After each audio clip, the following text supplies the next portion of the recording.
uma alegria poder retornar aqui. O André, a gente tem sido amigos e uma das coisas que a gente, na nossa amizade, no nosso papo, é aquele de crer também é pensar. E nós vivemos uma época em que as pessoas não pensam. Então, há um movimento de massificação, onde todo mundo vai para onde todo mundo está indo, e as reações também são. E a gente de vez em quando troca essas ideias e tem sido legal. Ele me convidou para falar com vocês, e eu fico feliz também ao ver o vídeo que a Andressa passou. Eu tive o privilégio de ser de uma geração que não ficava sentado na igreja. 2 semanas depois que eu me converti, eu era um atleta na área de esportes, morando em São Caetano. Eu entrei num ônibus e eu não resisti. E eu fiquei de pé no ônibus e comecei a compartilhar Jesus. Naquele ônibus 2 pessoas aceitaram Jesus. Hoje eles são pastores. Então, de tal maneira assim que essa movimentação de ver a igreja acontecendo fora das 4 paredes é uma coisa normal. Isso é um cristianismo normal. E a igreja que não se envolve, não se engaja nesse movimento, ela termina ficando apática, fria e religiosa. E o nosso desafio, depois de 30 anos de estar morando fora do país, e nós plantamos 4 igrejas em Taiwan, e o nosso sonho então seria de ir para a China continental, e eu terminei indo para os Estados Unidos fazer um curso, um mestrado, e terminando esse curso eu não consegui retornar, porque os nossos filhos que estavam estudando ali, eles estavam se ajustando àquela cultura para ir para a faculdade, e nós terminamos ficando um pouco mais. E eu terminei sendo convidado para ser pastor de uma igreja americana, de um grupo internacional, e fiquei 4 anos. Então logo recebi o Green Card, Deus colocou no nosso coração, é hora de voltar para a China. Então aos 53 anos, estar numa igreja de quase 15 mil membros, ser parte de um time de uma igreja inovadora, onde tanta coisa acontece, eu estava até feliz, mas Deus falou, volta.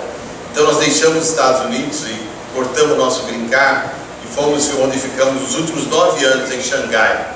E ali plantamos uma igreja urbana. Começamos uma igreja num lugar bem no centro urbano, que seria assim a Avenida Paulista de Xangai. E ali onde havia muitos executivos, diretores, estudantes, e foi uma vez que nós tivemos o privilégio de batizar mais de 200 pessoas. E esta igreja está estabelecida ali hoje e continua sendo assim um testemunho em Xangai. E muita gente tem sido alcançada, mesmo que nós não estamos lá. E hoje de manhã eu gostaria de contar muito, porque eu fico animado quando eu vejo a igreja fora das 4 paredes. E como estrategista cristão, eu tenho tentado encorajar e movimentar pessoas aqui no Brasil, de que o Evangelho não pode ficar preso em 4 paredes, e a gente não pode também ficar acuado. Paulo diz lá em Romanos 1,16, eu não me envergonho do Evangelho, pois é o poder de Deus. E nós temos que entender como cristãos que nós cremos. O Evangelho que nós recebemos é muito mais poderoso que qualquer arma. É poderoso para mudar culturas, pessoas. Esse é o maior milagre, irmãos, que a psicologia, a medicina, que a política, a sociologia, a economia, ou mesmo a ciência não pode fazer. É mudar alguém, e mudar a história da vida de uma pessoa. Esse é o milagre que está nas mãos de Jesus, que disse, eu sou o caminho, eu sou a verdade, eu sou a vida. Quando estamos nele, tudo pode acontecer. E o meu desafio, porque eu tive uma experiência um pouco dramática recentemente, e por isso eu tive que voltar para o país, para o Brasil. Nós estamos no Brasil desde outubro do ano passado, mas foi por um acidente que nós tivemos que voltar, e eu creio que Deus fez isso. Hoje eu gostaria de falar com vocês sobre superando a adversidade. Nós tivemos um momento que o país passa por adversidade. É um momento difícil, e as igrejas vão lotar e vão crescer mais, porque hoje é um furacão que está no país, não é? Enquanto que ali na Flórida, ontem falando com a nossa netinha, a Isabela, e ela passou pelo furacão, e eu falei, então Bela, como foi a sua experiência. Ela tem 7 anos de idade, e ela então, naquele português americanizado, vovó, falou em inglês, mas ela me chama de vovó, é engraçado, ela vai aprender a falar vovó. Mas ela contando que foi cool, que ela viu o vento, ela foi lá no vento, quase que ela voou, e eu olhando para ela, ouvindo as palavras dela, como eu, quando morava na Flórida, nós moramos 9 anos nos Estados Unidos, e nós passamos pelo Vilma, não é? E o Vilma, o olho dele passou em cima da nossa casa, então a nossa casa estava totalmente grampeada, cheia de tapumes fechando aquelas, e além de uma janela de aço, e aquele vento começa, é um silêncio, de repente aquele barulho forte, aquele gemido, e você vê a casa vibrar assim.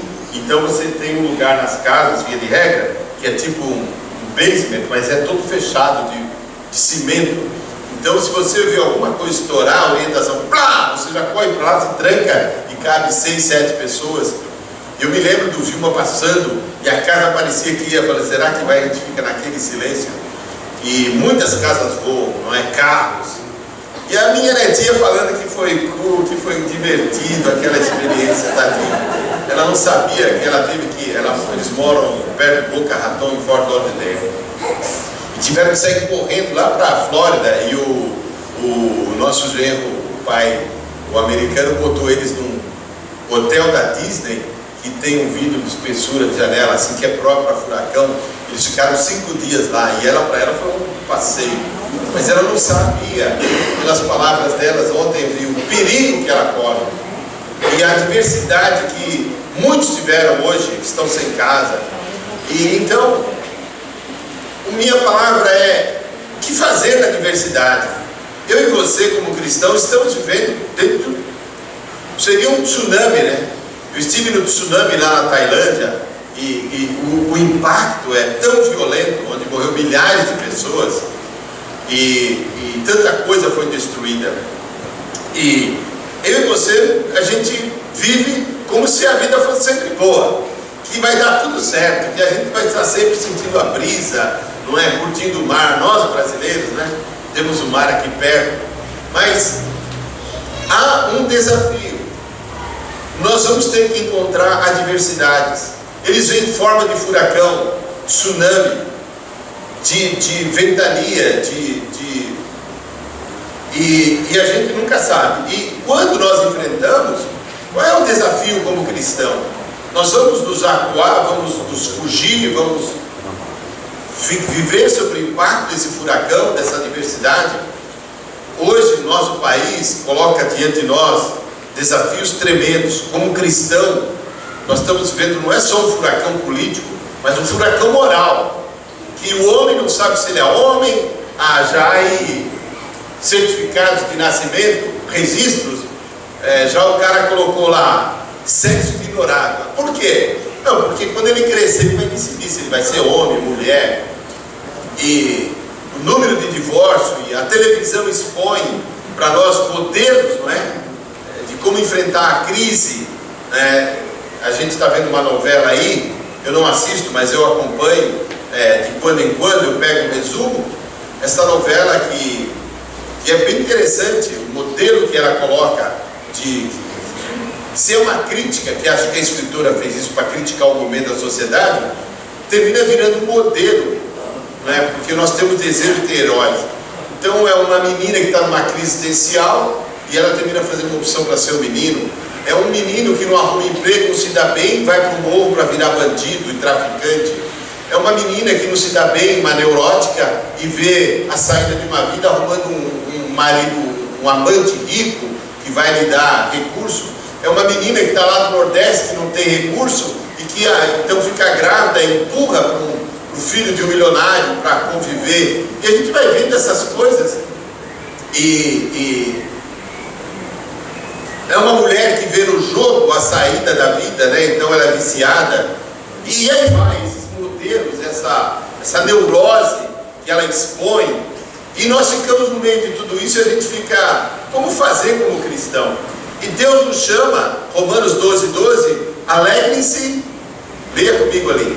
Alegrem-se na esperança. sejam pacientes na tribulação, perseverem em oração.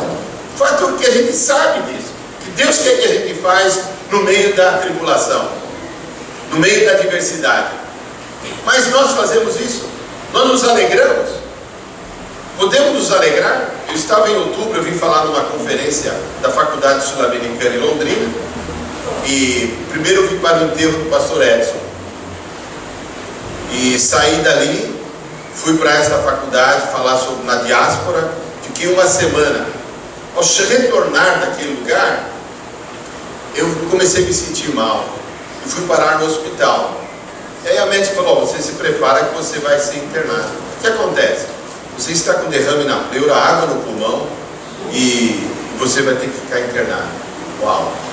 Então foram 12 dias internado no hospital.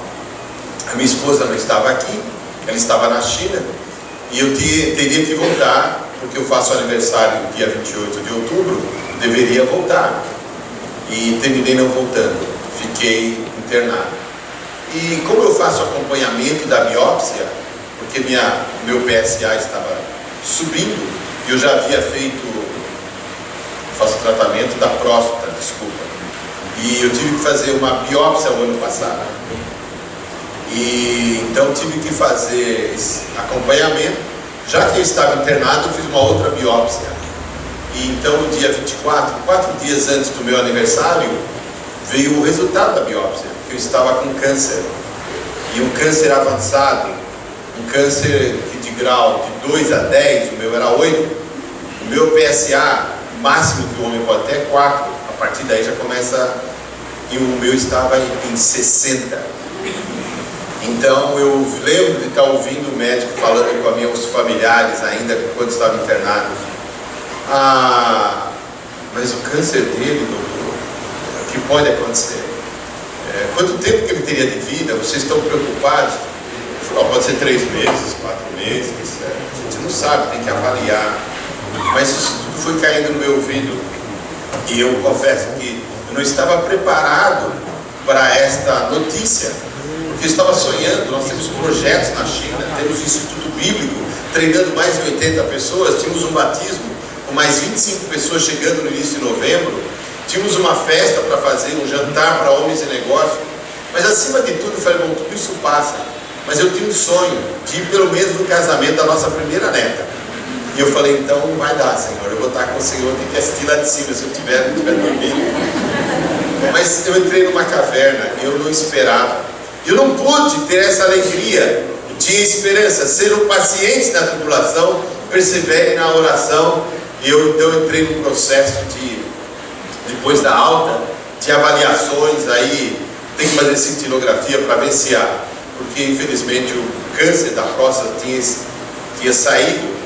E aí fui fazer cintilografia para ver os ossos. E aí passou. Depois tem que fazer mais um outro. Aí por último eu falei: então, doutor. Ele falou: bom, acho que só tem um jeito para eu te diagnosticar. Nós temos que fazer agora um PET scan para ver se... E aí fizemos um PET scan e ele me ligou: olha, está tudo no local, a gente tem uma proposta de tratamento. Mas foram assim, 2 meses. Eu tive que ir para a China, desmontar nosso apartamento, despedir da igreja, apontar outra pessoa, outro chinês local para ficar no meu lugar. Eu sei que foi muito difícil, e eu confesso para vocês que em alguns momentos eu perdi a esperança, perdi a paciência, quando eu estava dentro daquelas máquinas, né, de tomografia, de tanto contrastes, enfim, eu pude perseverar em oração, mas foram momentos difíceis para nós. E hoje, Deus falou muito comigo nesse texto que eu quero compartilhar com você, na viagem de Paulo. Gostaria que você abrisse sua Bíblia no capítulo 26, ou melhor, 27, no livro de Atos. Paulo está aqui, ele fez 4 viagens missionárias, essa é a sua última, a 4ª. Ele sai de Jerusalém para a Itália, para Roma. Ele estava sendo julgado, então ele fez um apelo a Roma. Ele era judeu, mas cidadão romano também, e ele tinha direito, porque lá em Jerusalém não conseguiu chegar a um veredito, né? E queriam matá-lo. E como ele tinha o desejo de ir a Roma, ele tinha orado, Deus falou: você vai a Roma, tinha os irmãos lá, e ele tinha um desejo forte. Então ele apelou intencionalmente para poder visitar os irmãos. essa impressão que a gente tem. Só que seria uma viagem, se você ver aí comigo, não é? De Jerusalém até a Roma, naquela data, não era uma data proibida de viajar de navio, exatamente porque o mar, ele tinha furacões, e há 2000 anos atrás não se tem a tecnologia, o avanço de uma navegação, mas havia as navegações, né, puxadas pelos homens, e os navios que circulavam essa área. Então Paulo é dado a oportunidade dele viajar, e o centurião então toma Paulo, e ele vai para Roma, naquele navio, e acho que havia o desejo de se permanecer um pouco. Acho que entre abril e dezembro não podia viajar. O imperador, que era o Império Romano, dominava todo esse mundo, eles proibiam as navegações aqui, por causa dos furacões que afundavam as navegações.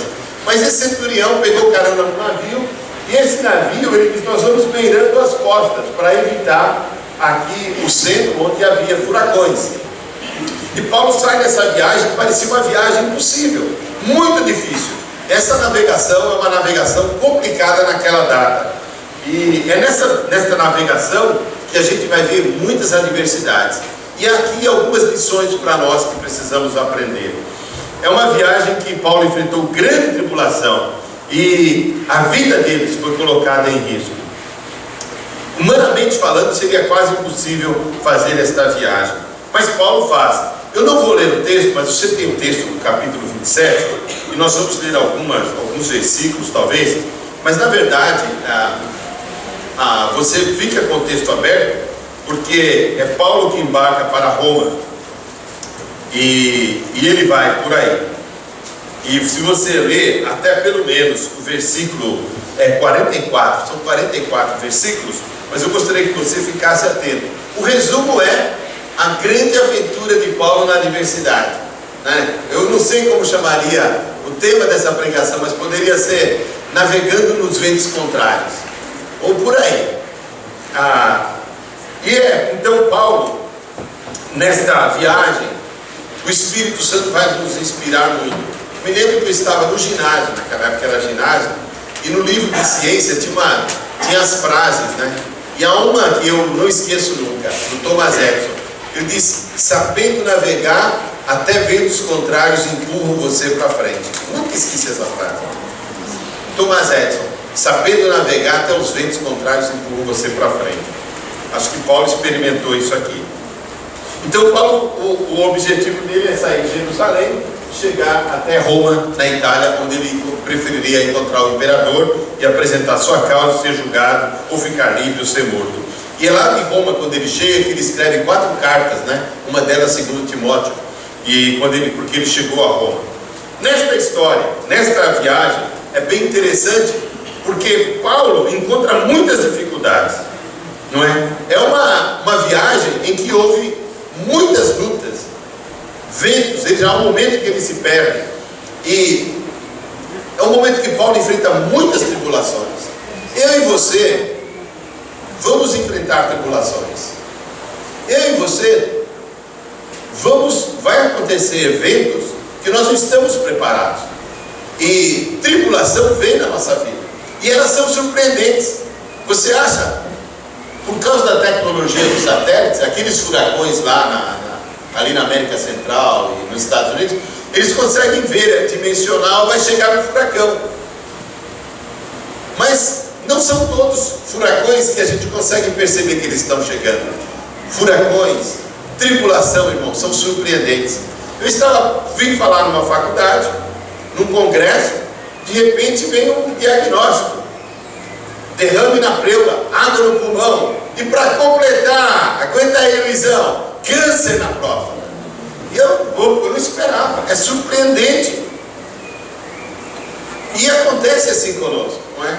De repente você entra numa clínica, de repente o marido chegou em casa: olha, desculpa, estou indo embora, divórcio. Olha, meu pai, de repente chegou em casa, o pai está, cadê o pai? Não volta mais para casa. Então são tribulações que vêm. Para nós dimensionarmos, foi isso que o médico fez comigo, ele disse que precisaria de um processo. E eu comecei a pensar nesse texto: o que causa tribulações para nós? Quais são as fontes da tribulação? Deixa-me trabalhar com você aqui. Você precisa entender quais são as fontes que produzem tribulação. Eu aprendi lá, por exemplo, derrame na próstata, era porque eu moro em Xangai, onde quem mora em Xangai... desculpa. O problema que eu tive no pulmão e a pleura é que eu moro em Xangai. Quem mora em Xangai, mesmo que não fume, é um fumante de 20 cigarros por dia, porque é poluído. E eu deveria sempre andar com uma máscara, comecei a andar depois, mas uma máscara, porque a poluição, chum, a usina que produz energia lá, joga muito carvão na cidade, enfim.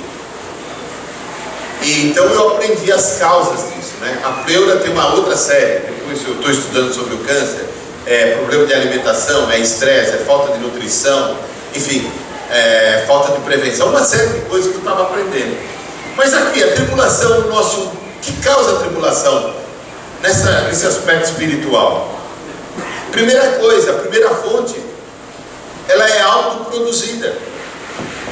Sou eu que causo muitas tribulações na minha vida. São escolhas que eu faço. Eu posso ser uma fonte. Eu posso ser uma coisa que eu escolhi, algo que eu deixei de fazer, uma omissão minha, que causa tribulação. Então a gente aprende isso. Eu lembro de Judas. Judas terminou se matando. Quem causou tribulação para Judas? Foi uma escolha que ele fez, não quis se arrepender e terminou se matando. Então, eu tenho muitas tribulações na minha vida que sou eu a causa, eu que provoquei. E há muitos exemplos bíblicos, algumas vezes da vida de Paulo, de Davi. Você vai ver alguma escolha que ele fez, em vez de ir para a guerra, foi paquerar a mulher lá do vizinho, e ele terminou criando uma grande tribulação para a família dele, e para ele mesmo. Segunda fonte de tribulação é outros. Outros produzem problemas para nós e causam tribulação na minha vida, não é mesmo? Não tem como, não é? Quando a gente... Paulo fala isso, não é? Que ele tinha outros missionários que, ao invés de estarem junto com ele, apoiando ele, estavam causando problema para ele e para o Evangelho. E nós temos a própria vida de Jesus, não é? Os fariseus causando problema para Jesus, acusando Jesus de ser filho de Beelzebul e causando problemas. Então nós temos fontes, que é o outro que causa problema. Uma terceira fonte é Satanás. O Jó está bonitinho, quietinho lá, mas Satanás falou: Deus, deixa eu mexer com esse cara aí, meu, deixa eu fazer alguma coisa com ele. E foi lá, começou a produzir um problema sério, né? Destruiu a família do Jó, os filhos, o que ele tinha, a possessão dele, produziu doença no Jó, e quase o cara vai para os quiabos, mas causado pelo diabo. Jesus falou para Pedro: cuidado, Pedro, o diabo estava pedindo aqui permissão para rodear a sua vida, vigia, Pedro. Vê que o diabo pode causar problemas, não é? Endemoniados que a gente vê no Novo Testamento, de Gadareno, aquele cara estava possesso, demônio causando problema na sua vida. E a quarta fonte? A quarta fonte, lembra quando os discípulos estavam no barco e veio uma tempestade? Quem controla o universo, irmãos? Quem controla a natureza? Deus. Os discípulos estão no barco e vem aquela tempestade. Quem foi que causou aquela tempestade? Deus. Não tenha medo de dizer não, Ele controla. Deus também promove tribulações na nossa vida. Deus pode promover, causar intencionalmente. Irmãos, a adversidade vai nos treinar, vai desafiar a nossa fé. É uma grande oportunidade para crescer.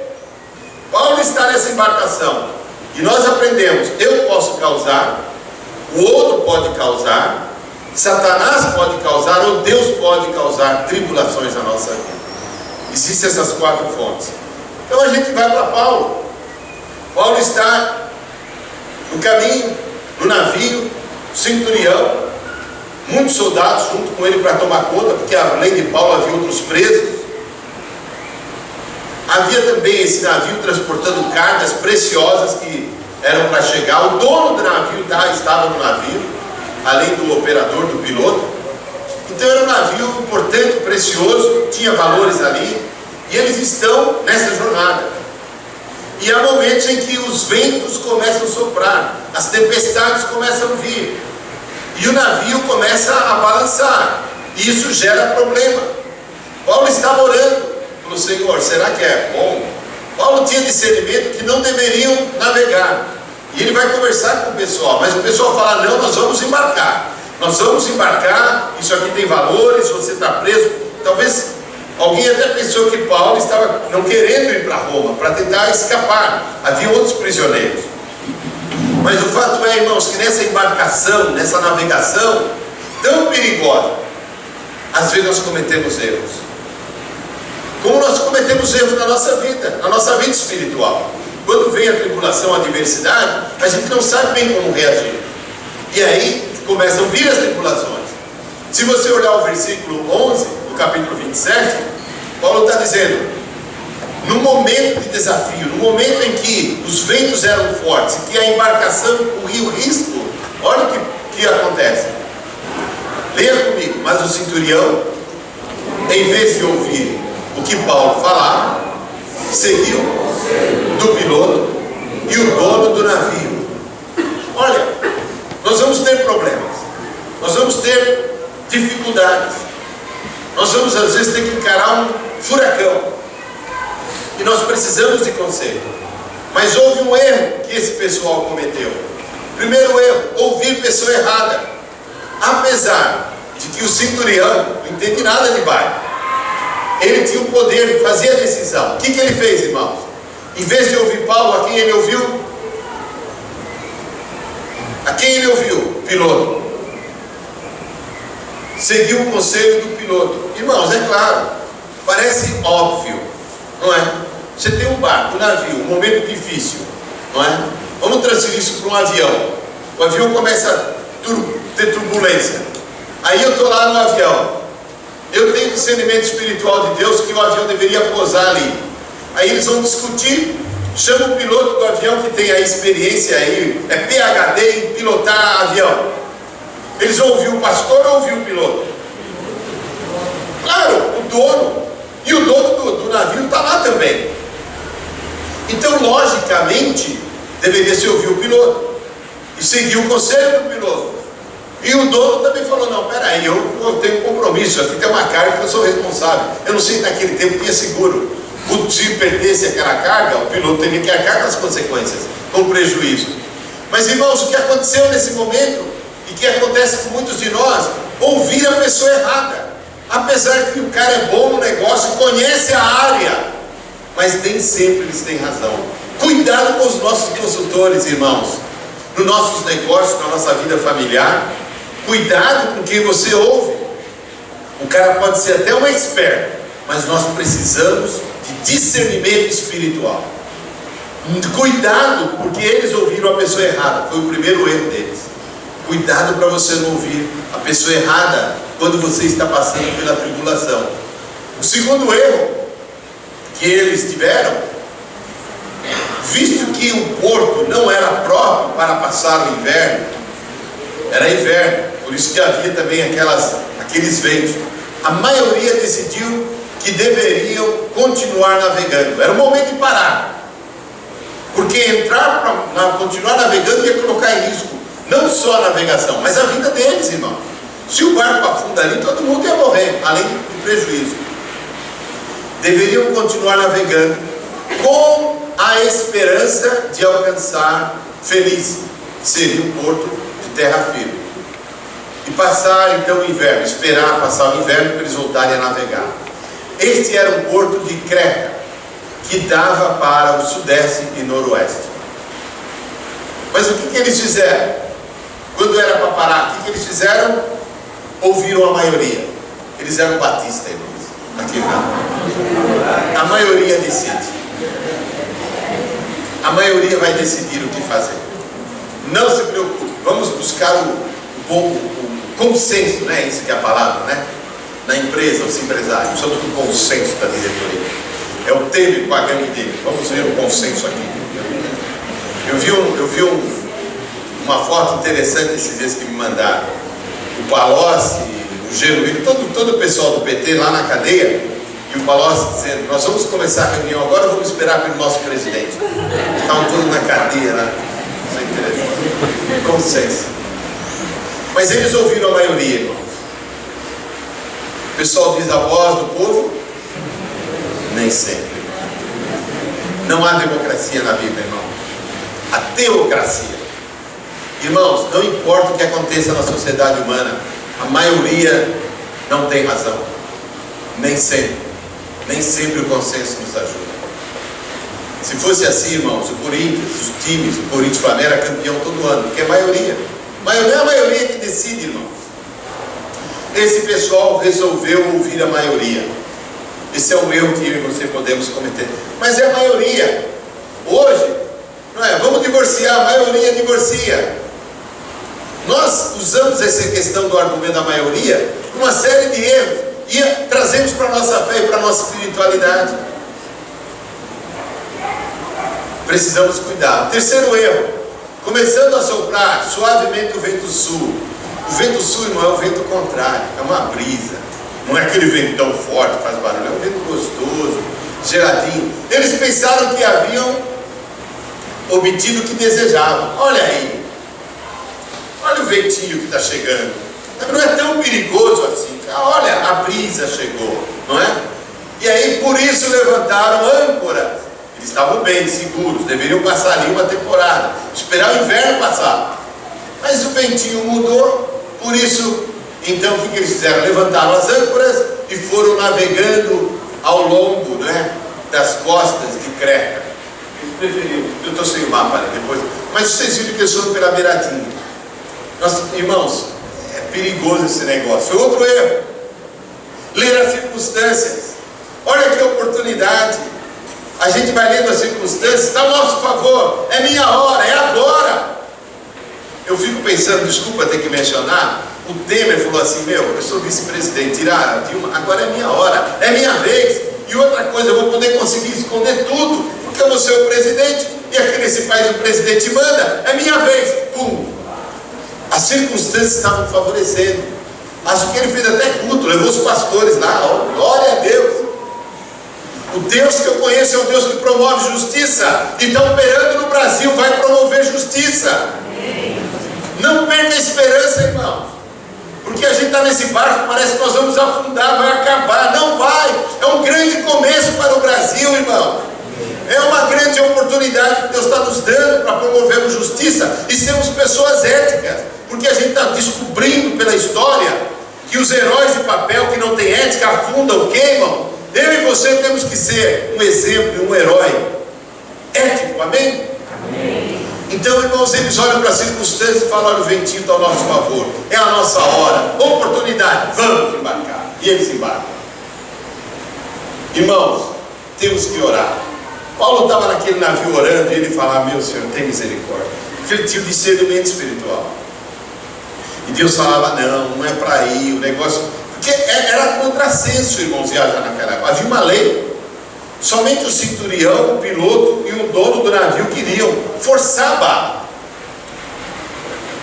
Paulo tinha discernimento espiritual e Paulo foi orar e falou: Senhor, e aí a nossa vida? Paulo falou: Senhor, eu quero chegar em Roma, ver os irmãos lá.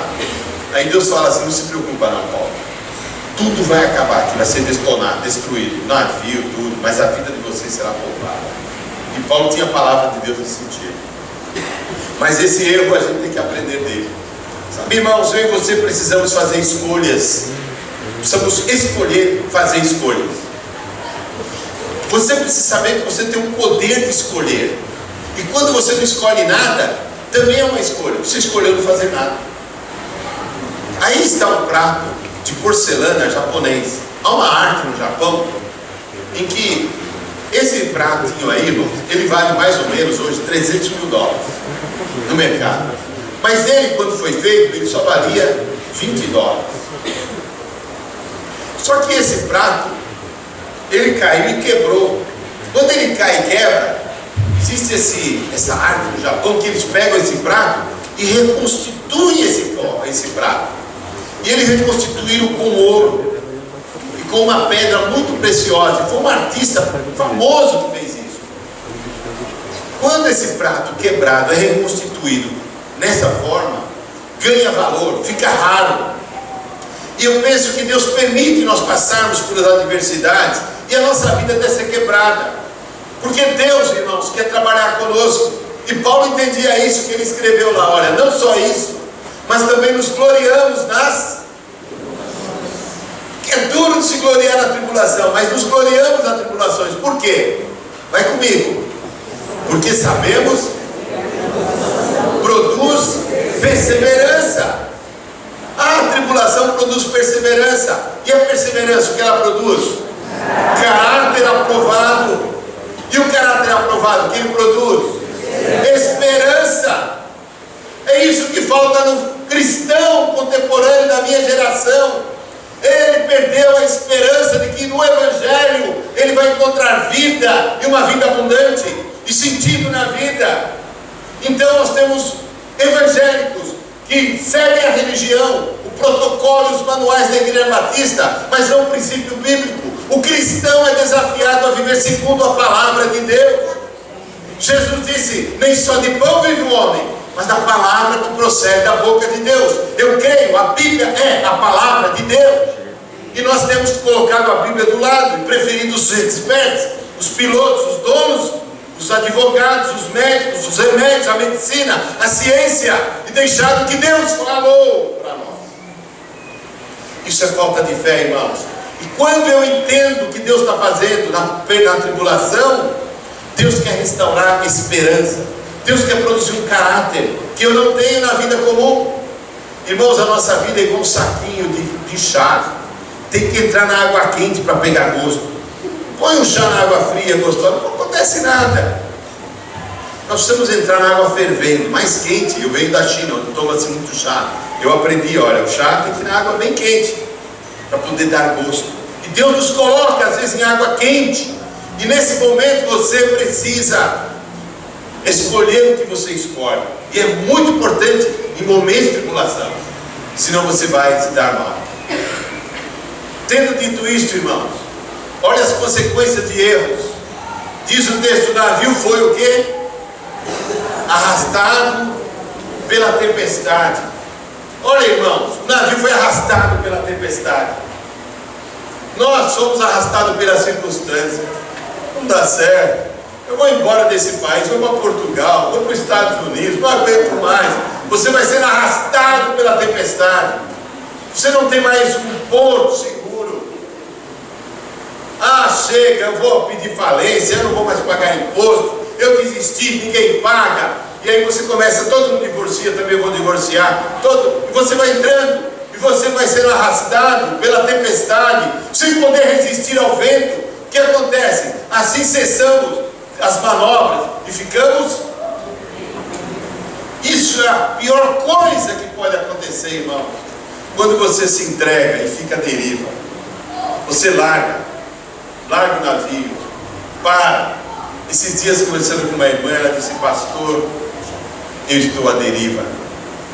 Eu trabalho há 25 anos, eu nunca cheguei numa situação como estou. Ela é contadora, não dá mais, já fiz de tudo, não dá para trabalhar com os empresários, todos eles querem que faça picaretagem, roubalheira. Agora,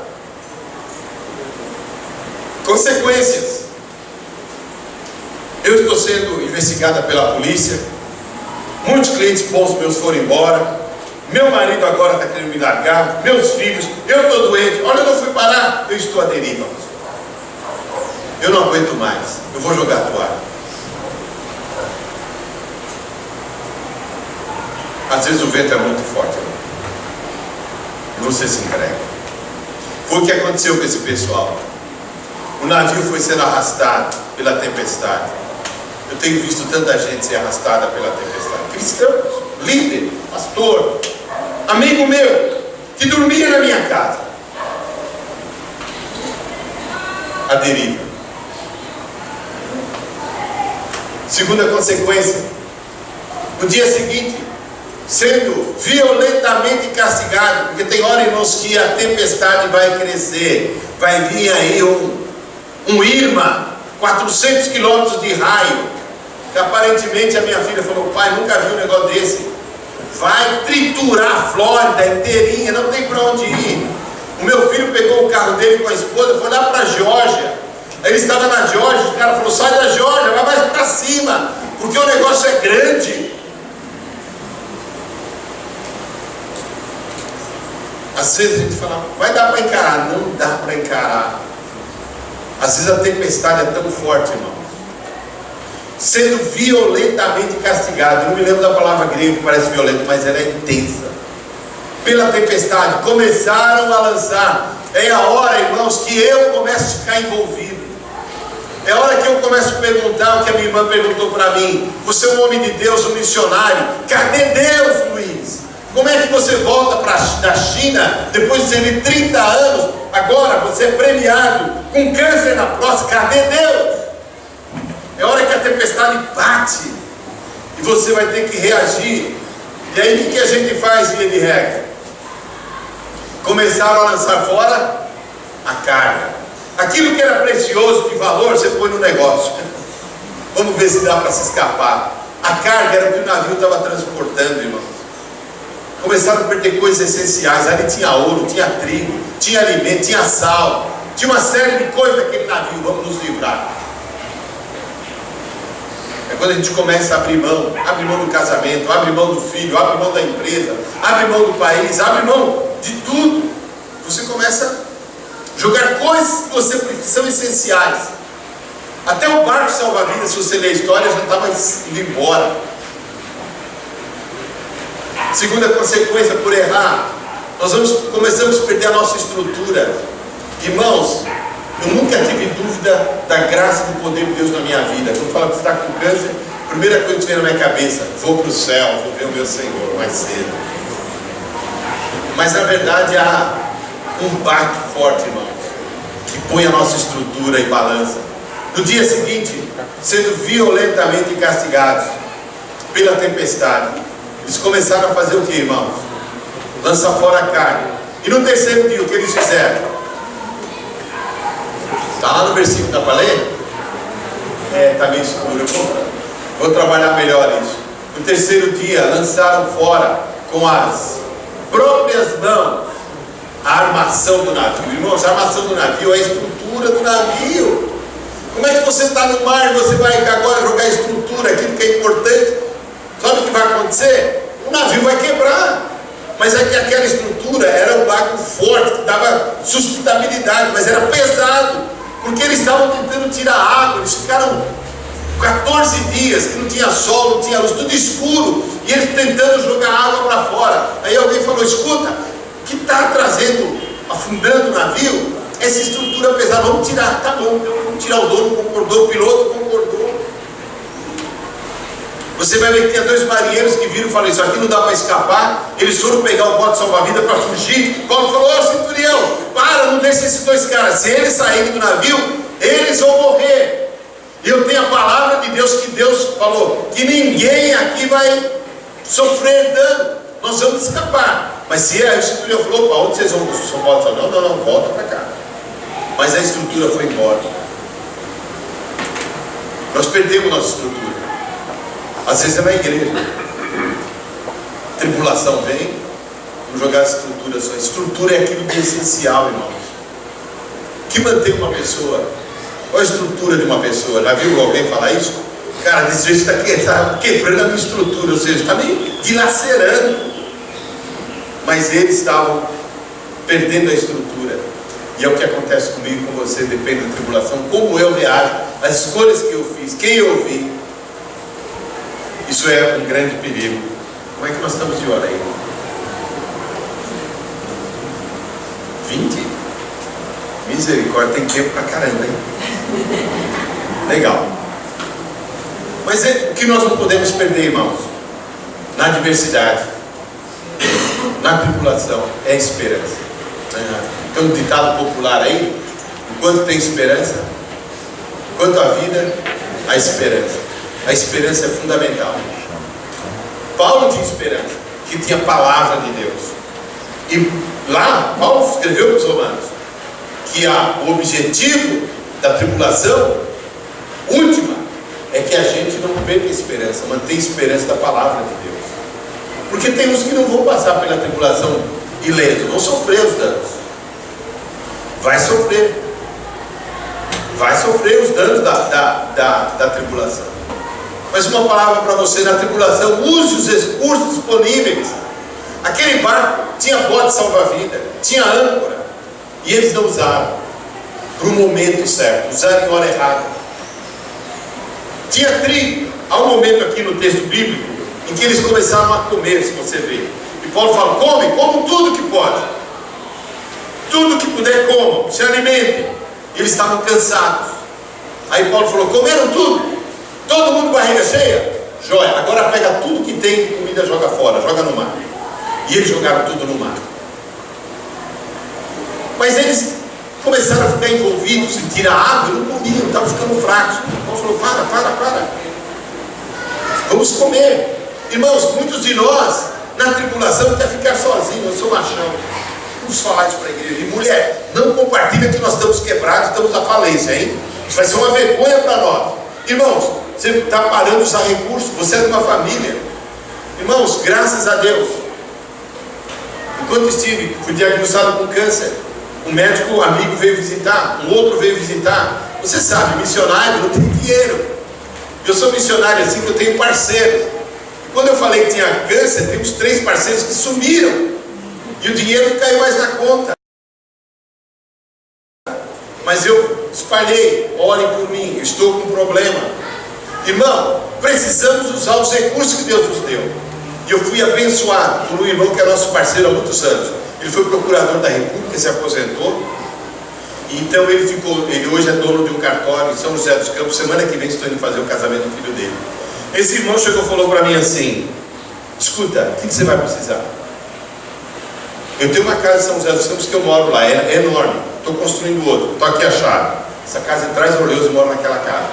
Eu quero essa casa virar com um carro, com uma empregada, uma cozinheira, que vai estar à sua disposição. Eu fui lá no Einstein fazer um exame que o seguro não cobre. Eu sou missionário da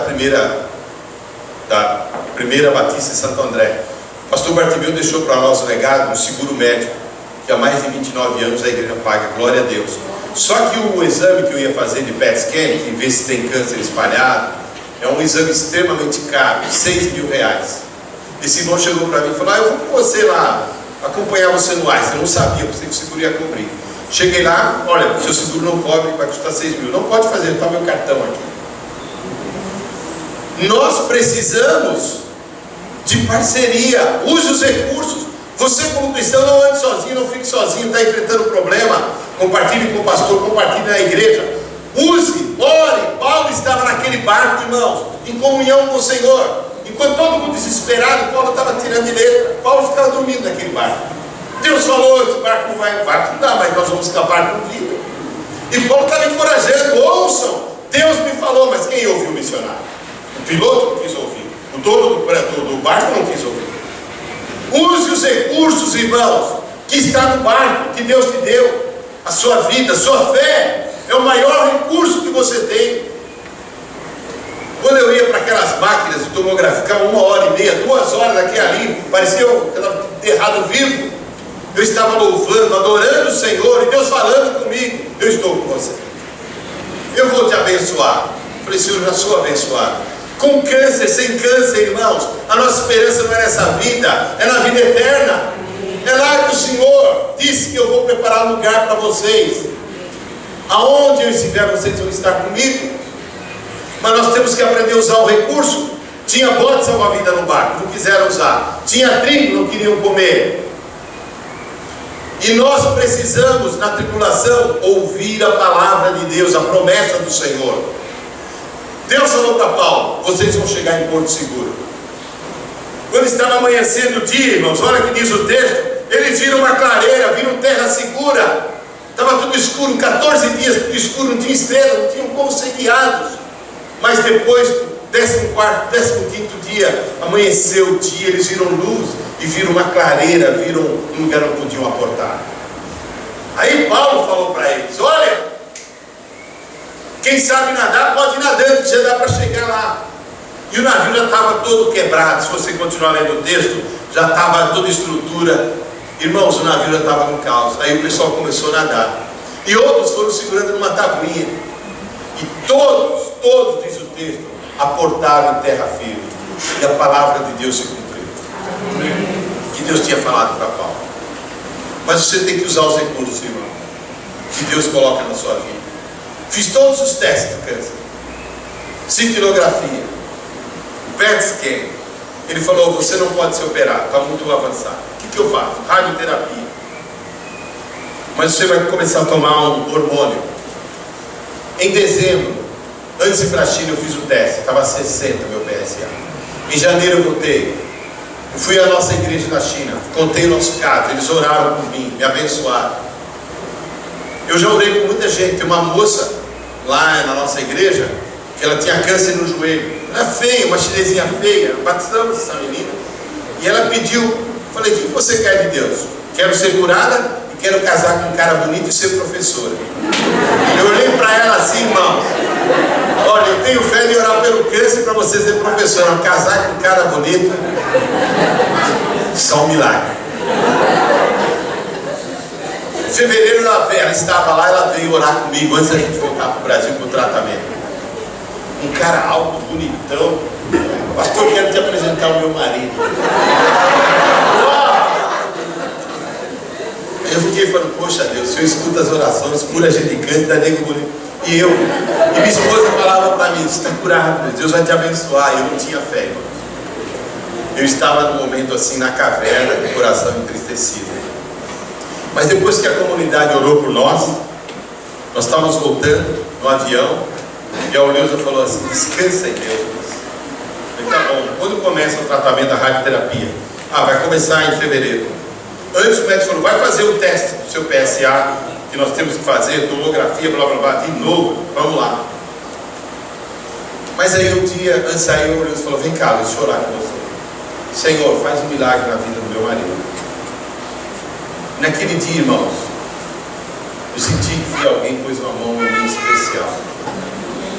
E eu falei, Senhor, eu creio na Tua palavra.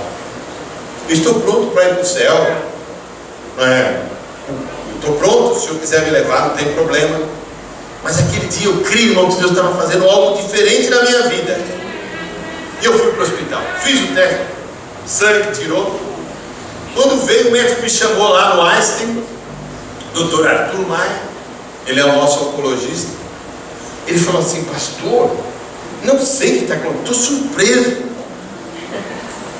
E olhando para o médico, falei, eu já pensei, uma semana eu vou desesperar, ligar para o meu filho. Porque né, o chefe fala assim, pastor Luiz Amaro, igual minha mãe, né? Minha mãe me chama de Lu. Mas quando eu falo Luiz Amaro, vem bomba. E ele falou, pastor Luiz Amaro, olhou para mim e falei, estou na glória.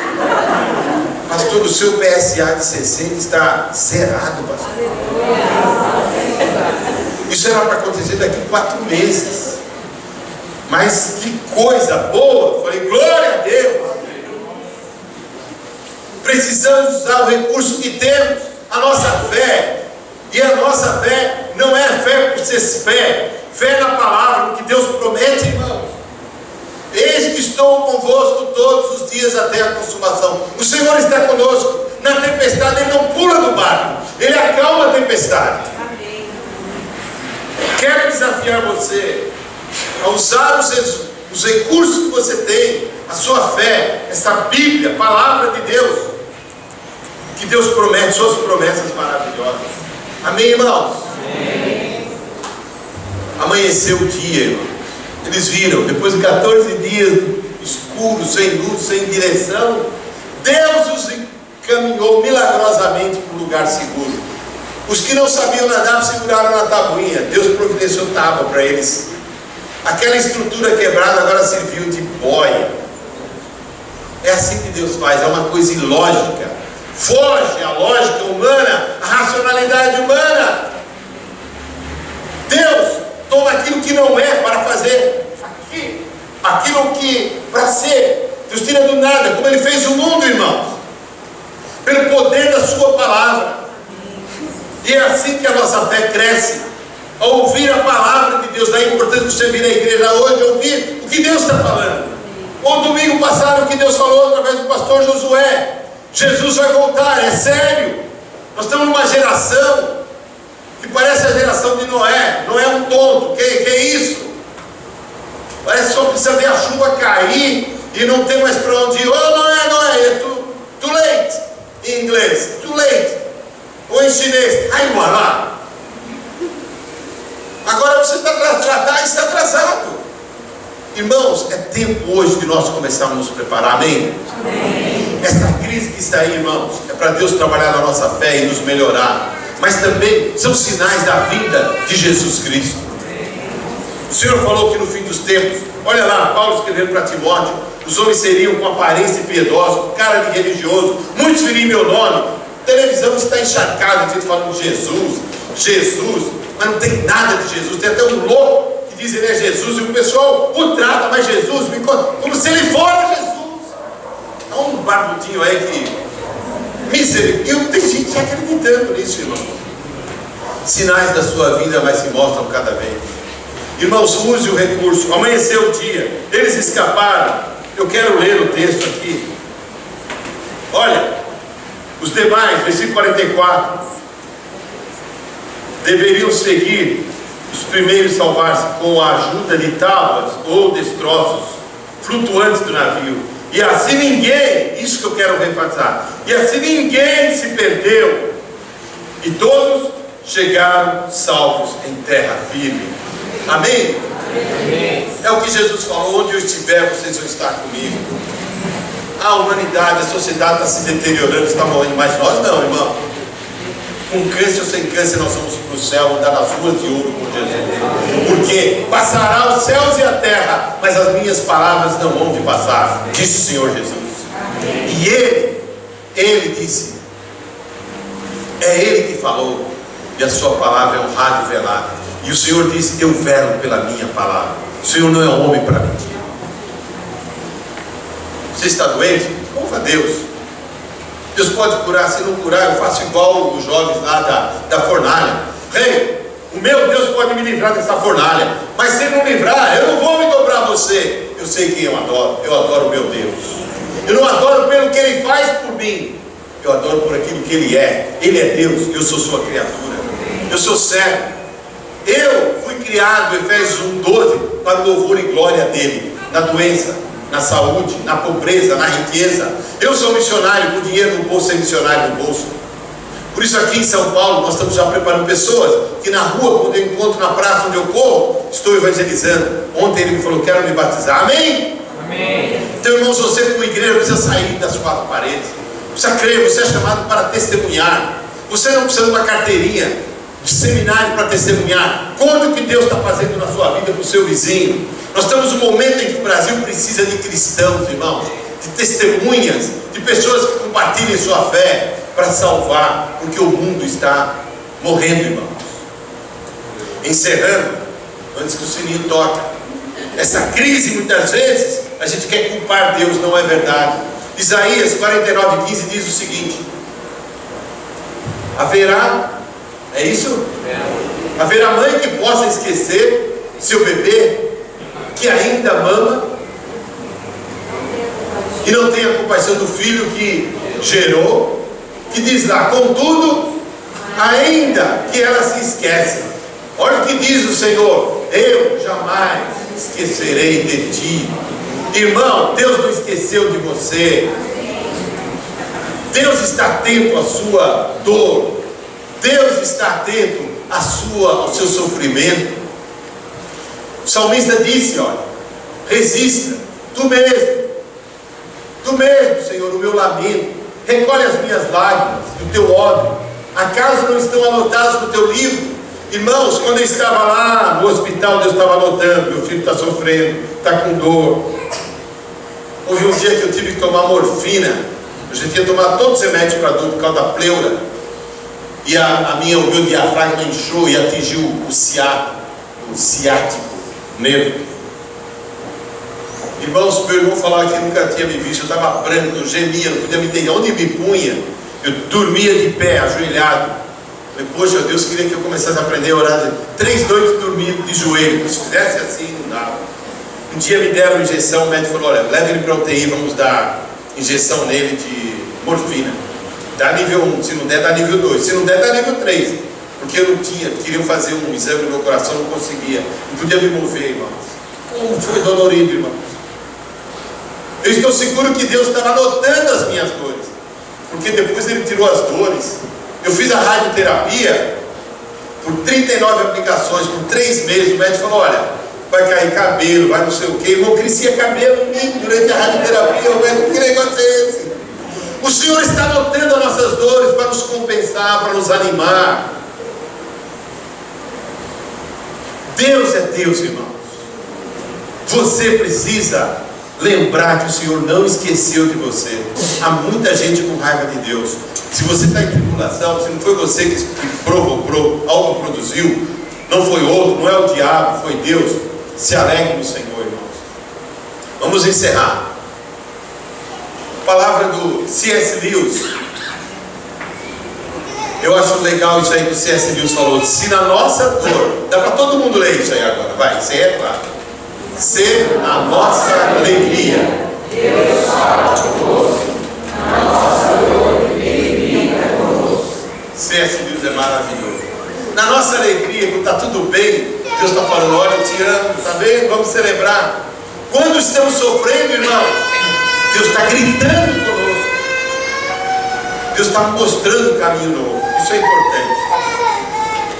Aí Paulo termina que o Deus da esperança, aí dá para todo mundo ler, leia comigo. O Deus da esperança nos encha de toda alegria e paz, por sua confiança nele, para que vocês transformem de esperança pelo poder do Espírito Santo. Esperança, irmão, nas promessas do nosso Deus. Amém? Amém. Já queimaram a Bíblia, já perseguiram a igreja. O pastor que ficou no meu lugar 3 semanas, um chinês vietnamita, foi deportado. Ontem ele me escreveu, a esposa e 2 filhos, a Mary, o Luca e o Josh, que moram, que são locais, não puderam ir. O governo não deixa ele sair, ele foi expulso do país. Já 2 meses estão separados, mas o Senhor está fazendo o trabalho dele. Ele está na expectativa que Deus vai trazer a família juntos. A igreja que está lá ontem, a Deus recebeu um culto. Quando estávamos ali, reunia 70, 80 pessoas. Ontem, uma das meninas filmou, graças a Deus pela internet, mais de 300 pessoas. Ela falou: olha, quanta gente aqui. Esperança, irmãos. O Deus da esperança encha de toda alegria e paz, por confiança nele, que não pode faltar, irmãos. Não podemos ter dúvida das promessas que Deus diz. Amém? Amém. Por sua confiança nele, para que vocês transbordem de esperança pelo poder do Espírito Santo. Se você tem esperança, irmão, você vai continuar pregando. Não fique com raiva de Deus. Eu concluo esse sermão dizendo para você o seguinte: tribulações eu posso autoproduzir.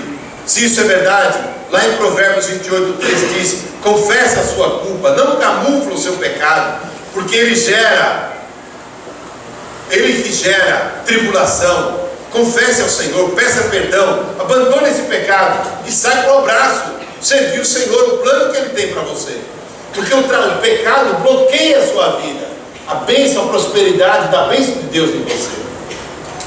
Se é o outro, Efésios 4,32 diz: perdoa o teu irmão, seja amável um com o outro. Para de ficar, irmãos, com raiva dele, não vir na igreja, ele está aqui sentado na frente, você está lá atrás. Vai, acerta com ele, que eu te perdoo. Tem um empresário, estou com receio do tempo, mas eu estou trabalhando com um empresário aqui, e também ele é médico, e ele teve um parceiro, 2 anos atrás. O cara deu um golpe nele, negócio de sociedade mal feito, sabe como é que é? Na base do irmão, o cara levou 800 mil dele, sujou o nome dele, da esposa, eles estão aí, e ele falou: não estou indo à igreja, saí da igreja, não estou lendo a Bíblia, estou com raiva de Deus. Nós estamos trabalhando com ele, e ele entendeu que ele precisa perdoar. Estou trabalhando com ele já umas 4 semanas, nós estamos finalizando esse momento da vida dele. Eu falei para ele: olha, a importância do perdão. Você que é o escravo, você que está na cadeira, não é ele. Olha, você não vai na igreja, está em relacionamento ruim com a tua esposa, com teus filhos, com teus negócios. É mesmo. Vamos trabalhar. Ligamos para o cara, marcamos o encontro, ele te perdoa. Mas eu estou te devendo. Não, vou tirar da corte, que vai lá para o juiz. tirou o processo, perdoou o rapaz, está livre. O filho tinha ido embora, voltou para casa. Ontem comemos uma pizza, falou: meu filho voltou para casa. Irmãos, a bênção voltou, ele perdoou, está livre, voltou, se reconciliou com a esposa, está na bênção. Foi o outro que causou, mas você não vai ser escravo. Perdoa, irmão, deixa ele com o Senhor. Ele não recebeu dinheiro, mas se reconciliou com a família. Então perdoa quem você tem que perdoar. Se é o outro que está causando, se é seu esposo, perdoa sua esposa, teu filho, teu patrão, teu país, perdoa o trem, perdoa o cunha, perdoa, entrega para o Senhor, irmão. Essa carga não é sua. O Senhor, no tempo dele, vai trazer justiça. Se é Satanás, Tiago que fala lá: resistir ao diabo e ele fugirá de vós. Fala: diabo, você não tem vez na minha casa, não tem vez no meu corpo, não tem vez. Se esse câncer vem de você, está expulsando de Deus, glória a Deus. Mas se é teu, está expulso. Amém? Resiste o diabo, irmãos. As tentações, está lá no computador o diabo, vai lá naquele site, conversa com aquela menina, sai, diabo, em nome de Jesus. Toda a tentação vem do diabo, irmãos, não vem de Deus. Então o diabo vai tentar você de diversas formas, porque ele quer roubar sua fé, sua alegria e roubar a tua esperança. Se é de Deus, o que diz Tiago? Se alegre, louva a Deus se é de Deus. Amém? Eu quero terminar com esse versículo. Tem alguém que pode me ajudar aqui? Eu estou com a luz nos meus olhos. Tiago, acho que eu pus aqui o texto. Tiago 1:2.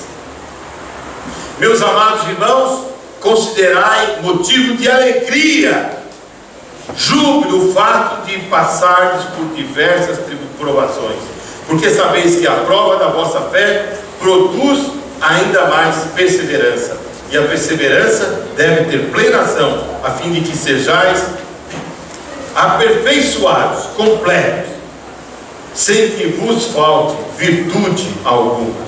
Amém, irmãos? Amém. Irmãos, não importa a tribulação, o Senhor vai dar vitória. Amém?